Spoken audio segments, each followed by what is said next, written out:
22वां question है, एक तंत्रिका कोशिका की संरचना बनाई तथा इसके कार्य लिखे। जैसे आपको तंत्रिका कोशिका की संरचना बनानी है, सबसे पहले तंत्रिका कोशिका में क्या होता है, कोशिकाएं होता है, ठीक है। उसके अंदर क्या होता है, केंद्रक होता है। केंद्रक सारी तंत्रिका कोशिकाओं को क्या कहता है, नियंत्रित करने का कार्य करता है, ठीक है। फिर कोशिका से एक ध्रुमिकाएं निकली होती है, अंगुली समान परिवर्त होती है, जो एक तंत्रिका कोशिका को दूसरी तंत्रिका कोशिका से जोड़ने का काम करती है, ठीक है। कोशिका से तंत्रिका अक्ष होता है, तंत्रिका अक्ष से ही सूचनाएं एक तंत्रिका कोशिका के केंद्र से दूसरी तंत्रिका कोशिका के केंद्र तक पहुंचती है। तंत्रिका अक्ष का अंतिम सिरा क्या होता है, सिनेप्स होता है।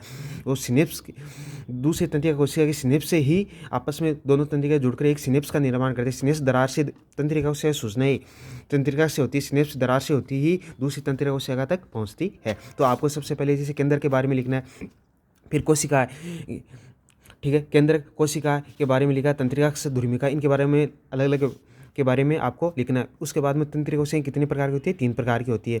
पहली संवेदी तंत्रिकाएं, ठीक है। संवेदी तंत्रिका क्या करती है, सूचनाओं ग्राही अंग से मेरुरज्जु तक लेकर जाती है। चालक तंत्रिकाएं मेरुरज्जु से वापस सूचनाएं लक्ष्य अंग तक लेकर जाती है। एक होती है बहुध्रुवी होती है, जो एक तरह से संवेदी चालक दोनों की तरह ही कार्य करती है, ठीक है। इस प्रकार से अपन को लिखना। अगला क्वेश्चन है, निम्न टिप्पणी लिखो, तंत्रिका तथा हार्मोन क्रियाविधि की तुलना। देखो तंत्रिका और हार्मोन क्रियाविधि की तुलना में लिखना आपको। सबसे पहले जैसे तंत्रिका होती है, और इधर हार्मोनिक क्रियाविधि, दोनों के अंदर क्रियाविधि के अंदर क्या तुलना है।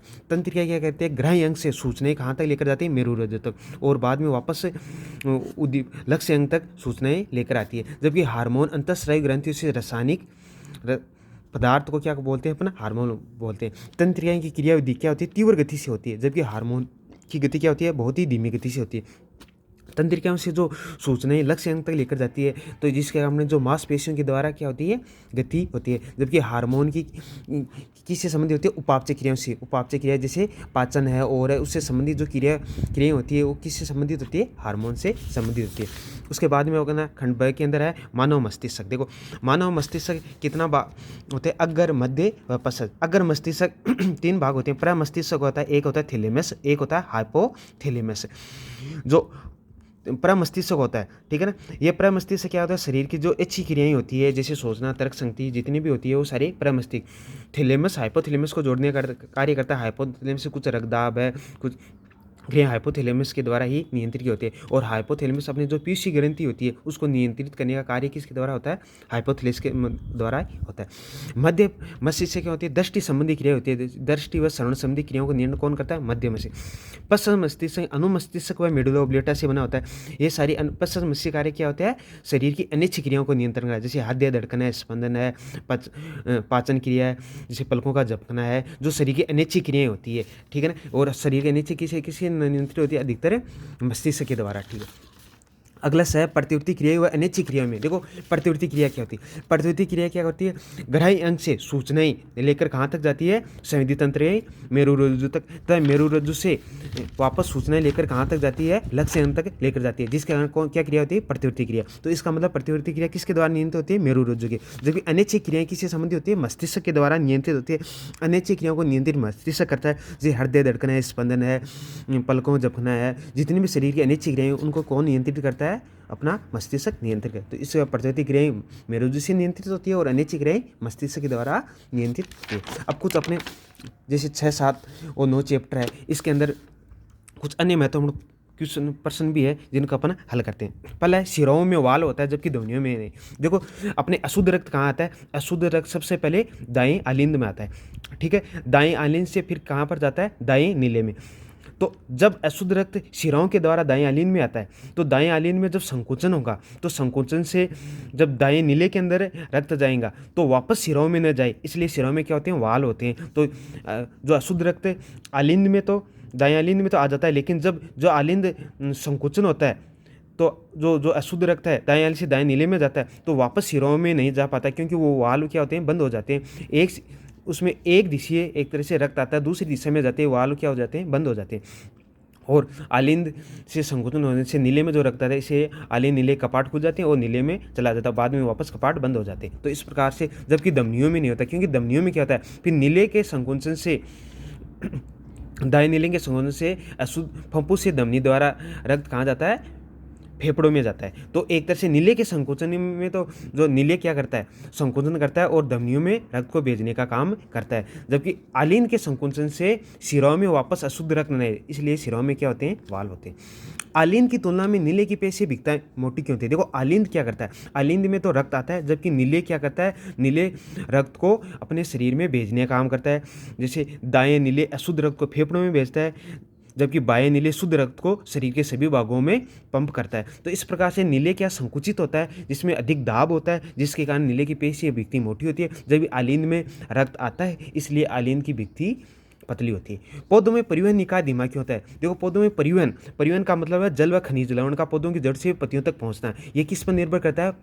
पौधों में वाष्पोत्सर्जन पर निर्भर करता है। अगर पौधों में वाष्पोत्सर्जन अधिक होगा, वाष्पोत्सर्जन अधिक होने से क्या होता है कि पत्तियों में जो रंध्र पाए जाते हैं, रंध्र से पादपों में जो जल होता है वो वाष्प के रूप में बाहर निकल जाता है, जिसके कारण वहाँ पर पौधों के ऊपरी भाग पत्तियों में जल का दाब कम हो जाता है और जड़ों से जल संसंजक बल के द्वारा पत्तियों तक पहुंचता है। इस कारण पौधों में ये परिवहन की क्रिया किस पर निर्भर करेंगे? वाष्पोत्सर्जन पर। तो ये क्या होती है? धीमी गति से होती है।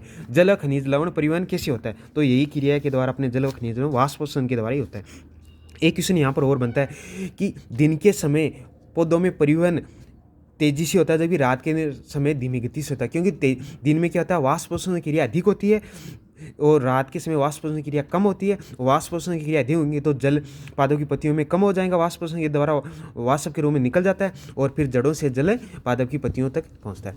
प्रकाश संश्लेषण क्या है? देखो प्रकाश संश्लेषण क्या होता है? पादप की पत्ती के अंदर क्लोरोफिल वर्ण की उपस्थिति में कार्बन डाइऑक्साइड रंध्रों से कार्बन डाइऑक्साइड ले लेती है और पादप की जड़ों से जल पत्तियों तक पहुंचता है। कार्बन डाइऑक्साइड व जल अभिक्रिया करके प्रकाश की उपस्थिति में, क्लोरोफिल वर्ण की उपस्थिति में क्या बनाती है? कार्बोहाइड्रेट व ऑक्सीजन गैस तथा ऊर्जा बनती है। अब अगर आपको ये पूछे कि ऑक्सीजन गैस में ऑक्सीजन का अणु जो प्रकाश संश्लेषण क्रिया में CO2 जल बनता है उसमें किससे आता है? तो किससे आता है? जल के अणु से क्या आता है? ऑक्सीजन का अणु आता है। तो इसकी क्रिया को क्या बोलते हैं? प्रकाश संश्लेषण कहते हैं। वाष्पोत्सर्जन किसे कहते हैं? इसके दो वाष्पोत्सर्जन अभी पढ़ ही चुके हैं अपन। जो पौधों की पत्तियों में सूर्य के प्रकाश की उपस्थिति में पौधों की पत्तियों से रंध्रों से जल वाष्प के रूप में बाहर निकलता है, इस क्रिया को क्या बोलते हैं? वाष्पोत्सर्जन। इसके दो कार्य। देखो वाष्पोत्सर्जन से क्या होगा? पत्तियों की जो पादप की जड़ है, जड़ों से पानी कहाँ पहुँचेगा? पौधों की पत्तियों तक पहुँचेगा, जल व खनिज लवण पहुँचेंगे। दूसरा, वाष्पोत्सर्जन से पौधों से जो वाष्पोत्सर्जन से क्या होगा? पौधों की पत्तियों से जल बाहर निकलेगा, जल के साथ क्या निकलती है? ऊष्मा भी बाहर निकलती है, जिसके कारण पौधों की पत्तियाँ क्या होती है? ठंडी होती है। अगला है पौधों व जंतुओं में उत्सर्जित पदार्थ क्या होते हैं? देखो पौधों में उत्सर्जित पदार्थ क्या होंगे? पौधों में उत्सर्जित जैसे गोंद व रेजिन होते हैं, जबकि जंतुओं में जैसे यूरिया, यूरिक अम्ल व नाइट्रोजन अपशिष्ट पदार्थ क्या होते हैं? उत्सर्जित पदार्थ होते हैं। अगला मनुष्य के आहार नाल को सचित्र समझाना। आपको मनुष्य के आहार नाल को सचित्र समझाना है कि सबसे पहले भोजन कहाँ आता है? जैसे मुख भुआ घर्षणी से होता है, अमाशय में जाता है, अमाशय से बाद में किस में जाता है? छोटे आंत बड़ी आंत में। तो अमाशय के अंदर जैसे जठर ग्रंथि होती है, फिर यकृत होता है जो अपने रस और अग्नाशय होते हैं जो रस किस में डालते हैं? जैसे ये छोटी आंत में डालते हैं, जिसके कारण पूरी पाचन क्रिया होती है। और आहार नाल में छोटी आंत में क्या होते हैं?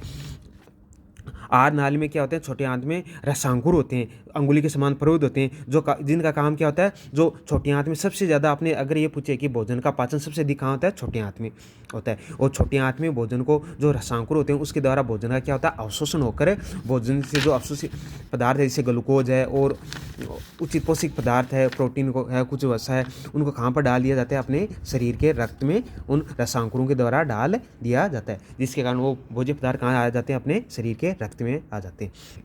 मनुष्य की पाचक ग्रंथियाँ क्या है? देखो मनुष्य की पाचक ग्रंथियाँ कौन सी होती है? सबसे पहले मनुष्य में पाचक ग्रंथि कौन सी होती है? लार ग्रंथि होती है। लार में कौन सा होता है? एक तो टाइलिन होता है एंजाइम, और दूसरा एंजाइम कौन सा होता है? एक तो टाइलिन व एमाइलेज एंजाइम होता है। एमाइलेज, ठीक है ना। टाइलिन एंजाइम का क्या होता है? टाइलिन कार्बोहाइड्रेट को किस में करता है? शर्करा में परिवर्तित कर देता है। टाइलिन एंजाइम कार्बोहाइड्रेट को शर्करा में परिवर्तित करने का काम करता है। दूसरी पाचक ग्रंथि होती है जठर ग्रंथियाँ। जठर ग्रंथियाँ कहाँ पाई जाती है? अपने शरीर में जठर ग्रंथियाँ होती है अमाशय के अंदर, ठीक है ना। हमारे शरीर में अमाशय में कौन सी ग्रंथि होती है? जठर ग्रंथियाँ। जठर ग्रंथियों में कौन सा होता है? एक तो हाइड्रोक्लोरिक HCl अम्ल होता है, एक होता है पेप्सिन होता है, और तीसरा कौन सा था, श्लेष्म। तो HCl का जो हाइड्रोक्लोरिक अम्ल होता है ना, वो क्या करता है, अपने खाने भोजन के साथ में कई अपशिष्ट पदार्थ है, कोई बैक्टीरिया आ जाए तो उनको नष्ट करने का काम करता है। दूसरी काम होता है हाइड्रोक्लोरिक अम्ल से अपने अमाशय का माध्यम अम्लीय होता है, जिससे पेप्सिन एंजाइम की अभिक्रिया में सहायक होता है। पेप्सिन क्या करता है, प्रोटीन के पाचन में सहायक होता है। तीसरा एंजाइम श्लेष्म होता है कि अपने शरीर में अगर अम्लीय माध्यम अधिक हो जाता है तो अमाशय की भित्ति क्या होता है, नष्ट होने के अधिक नुकसान होने की संभावना होती है, तो अपने श्लेष्म उस अम्लीय माध्यम को कम करने का कार्य ये करता है। ठीक है, तो फिर जठर ग्रंथि होगी। फिर होता है अपने शरीर में यकृत। यकृत में क्या होता है, यकृत से पीतमल का स्राव होता है, पित्ताशय होता है, पित्ताशय से पीतमल का स्राव होता है, जो काम क्या करता है, वसा को छोटी छोटी गुलिकाओं में तोड़ने का कार्य करता है। तीसरी आती है अपने अग्नाशय। अग्नाशय ग्रंथि होती है, अग्नाशय ग्रंथि से एक तो ट्रिप्सिन हार्मोन होता है, एक होता है लाइपेज। एक तो लाइपेज का स्राव होता है, लाइपेज, एक होता है ट्रिप्सिन। ठीक है ना, तो लाइपेज का क्या काम करता है, लाइपेज वसा का पाचन करता है, वसा को किसी में अमीनो अम्लों में और ग्लिसरॉल में परिवर्तित कर देता है, जबकि ट्रिप्सिन किससे करता है, ट्रिप्सिन प्रोटीन के पाचन में सहायक करता है, और प्रोटीन के पाचन से किसका निर्माण होता है, अमीनो अम्लों का, अपन जानते हैं। ठीक है, अगला है मनुष्य के हृदय की संरचना। ठीक है ना, देखो मनुष्य के हृदय की संरचना, मनुष्य हृदय कितना होता है, 4 कोष्ठ होता है। अशुद्ध रक्त मनुष्य के दाएं आलिंद में आता है, दाएं आलिंद से कहाँ जाता है, दाएं नीले में जाता है। दाएं नीले से जो फंफूसी धमनी है, फंफूसी धमनी द्वारा फेफड़ों में जाता है, फेफड़ों से शुद्ध रक्त बाएं आलिंद में आता है, बाएं आलिंद से बाएं नीले में जाता है, और बाएं नीले से शुद्ध रक्त धमनियों के द्वारा शरीर के सभी भागों में भेज दिया जाता है। तो इस प्रकार से अपने इस हृदय की पूरी इस प्रक्रिया को समझाना है। अशुद्ध रक्त जैसे कि इसमें दाएं हिस्से में होता है और शुद्ध रक्त बाएं हिस्से के अंदर होता है, 4 कोष्ठी होता है। इस पूरी क्रियाविधि को आपको सचित्र बताना है। हमारे शरीर में नियंत्रण व समन्वय तंत्रिका तंत्र व हार्मोन से किया जाता है। अभी अपन ने पढ़ा था 22वें क्वेश्चन के अंदर, जैसे 22वें क्वेश्चन में था ना, तंत्रिका तथा हार्मोन की क्रियाविधि की तुलना। भाई नियंत्रण और समन्वय तंत्रिका तंत्र के द्वारा जो शरीर की जो अपने मेरुरज्जु के द्वारा होते हैं, संवेदी चालक तंत्र, हार्मोन अंतःस्रावी ग्रंथियों से होते हैं, उपापचय क्रियाओं से संबंधित होते हैं। हार्मोन और तंत्रिका एक तरह से शरीर की पेशियों से संबंधित होती है, और हार्मोन धीमी गति से विक्रिया होती है, तंत्रिकाएं तीव्र गति से विक्रियाएं होती है। ठीक है, हार्मोन नियमन की पुनर्वर्ण क्रियाविधि क्या है, देखो हार्मोन नियमन उदाहरण से ही समझे। हार्मोन नियमन की पुनर्विकरण क्रियाविधि का मतलब ये होता है कि अगर अपने शरीर के अंदर जो अंतःस्रावी ग्रंथियों से जो हार्मोन का स्राव होता है, वो अंतःस्रावी ग्रंथियां समय व उसकी मात्रा को सीमित मात्रा में आवश्यकता के अनुसार स्रावण करते हैं, इसे बोलते हैं हार्मोन नियमन की पुनर्वर्ण क्रियाविधि। जैसे अपने शरीर में अगर शर्करा की मात्रा अधिक हो जाती है तो अपने शरीर में अग्नाशय ग्रंथि द्वारा इंसुलिन हार्मोन का स्रावण भी अधिक होता है। अगर अपने शरीर में शर्करा की मात्रा कम होती है तो इंसुलिन ग्रंथि द्वारा इंसुलिन अग्नाशय ग्रंथि द्वारा इंसुलिन हार्मोन का स्रावण भी कम होता है। इस प्रकार अपने शरीर में जो अंतःस्रावी ग्रंथियाँ होती है वो अपने हार्मोन पर क्या करती है, नियंत्रण रखती है। इसे क्या बोलते हैं, हार्मोन नियमन की पुनर्भरण क्रियाविधि।